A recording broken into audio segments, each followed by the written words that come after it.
Today's going to be my first gaming peripheral review video. I have a pretty big passion for peripherals, aiming, and competing in tournaments. I mainly compete in Fortnite tournaments, and the biggest tournament I've played in for that is an FNCS Grand Final. As of right now, I'm a top Grandmaster in the Kovacs official benchmarks and Masters Complete in the Voltaic benchmarks. So starting off with the price, the ULX Pro Aceu Edition is the same price as the regular ULX, which is $189. It can definitely be considered overpriced when you take into account the inconsistent QC issues Finalmouse is known for having in the past. But so far I haven't had any QC issues with the past 3 Finalmice I've had.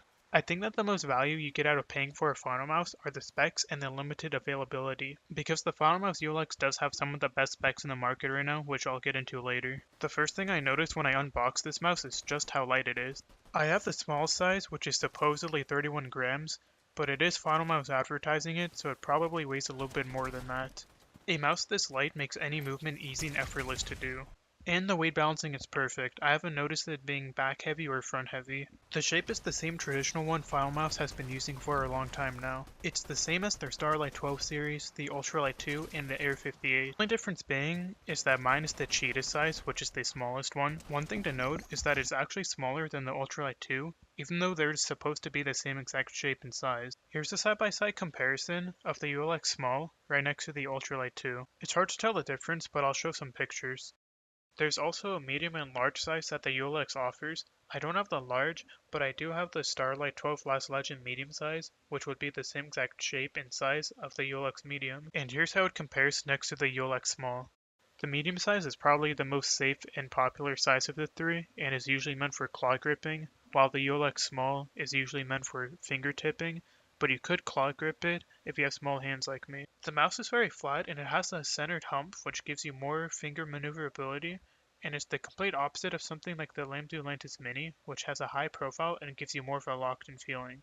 Even though Finalmouse has a ton of terrible QC issues in the past, I haven't had any on mine so far. The shell and the base are made of a proprietary carbon fiber plastic composite mix, which is something new and I haven't seen it on any other mouse before. It's hard to describe what the new material feels like, but for the regular ULX without any coating, I do prefer it over a plastic mouse, and I would say that it feels less slippery more than anything else. I think it's meant to make the mouse structure more solid and less prone to creaking or flexing, which is definitely not an issue I've had on either of my ULX copies. And there also isn't any side-to-side wobble or grinding on either of the main clicks or the side buttons. I think the uncentered scroll wheel issue that Finalmouse had in the past is also fixed, because you can tell that there's a very small gap on either side of the scroll wheel compared to something like the Starlight 12, which the uncentered scroll wheel problem was very common for. It's hard to tell, but the scroll wheel is uncentered and there's way more space around it too. So with that being said, I don't think there's even a chance you can get an uncentered scroll wheel anymore. There's also very minimal post and pre-travel on both the left and right clicks, as well as the side buttons. The ULX Pro uses different switches than the usual triple bent Omrons in the regular ULX. The Pro version uses Huano Blue Shell Pink Dot transparent switches, and they're some of the best switches I've used compared to any other mice. They feel lighter, sharper, and rebound quicker than the Omrons, and they're also quieter. The side buttons on either of the ULXs are very good.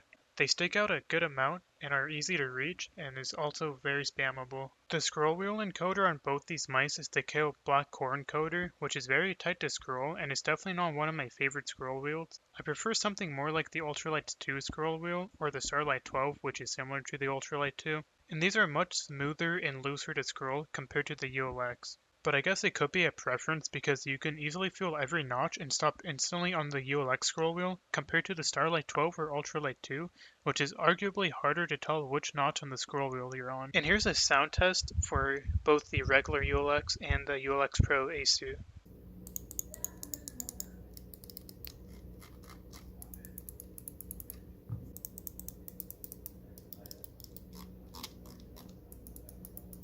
The stock skates on both of the ULXs are pretty good, and I'd say that they're slightly faster than the average stock skates found on any other mouse. A big noticeable difference between the regular ULX and the ULX Pro is the coating. The ULX Pro has a smooth coating which gives me a better grip on the mouse and even helps me aim better. The ULX series uses browser-based software called Xpanel, which is something new Finalmouse is doing. You can change all the settings or monitor the battery level here, or if you want to, you can download the offline desktop version. The dongle isn't anything special, but it does indicate the battery level based on the color. You can also make it one solid color or turn it off completely if you want. One thing that's bad about the ULX is the cable. It's unusable even with the mouse bungee, and it's sad how much worse it is compared to the Ultralight 2s. The ULX cable is so stiff that the dongle can't even lay flat on the desk, which kind of annoys me because the Starlight 12 dongle is bigger and able to lie down flat on the desk. The cable is not flexible whatsoever, and it's just unusable while charging the mouse.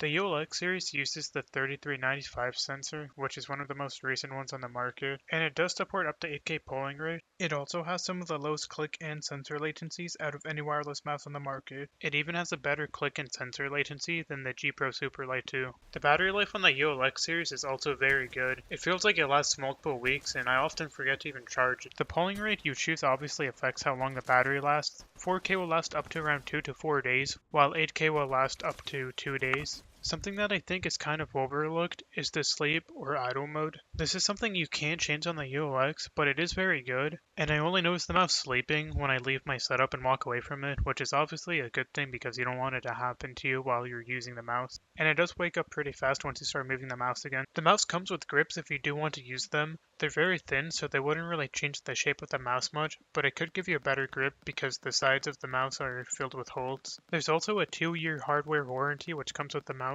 If I had to choose between getting a ULX or waiting to get the ULX Pro, I would just wait for the Pro version just because I wouldn't want to miss out on the nicer features such as the switches and coding, and it would be more of a limited edition too if you care about that. I want to hear other people's opinions on these type of mice, so if you want to, feel free to leave a comment below.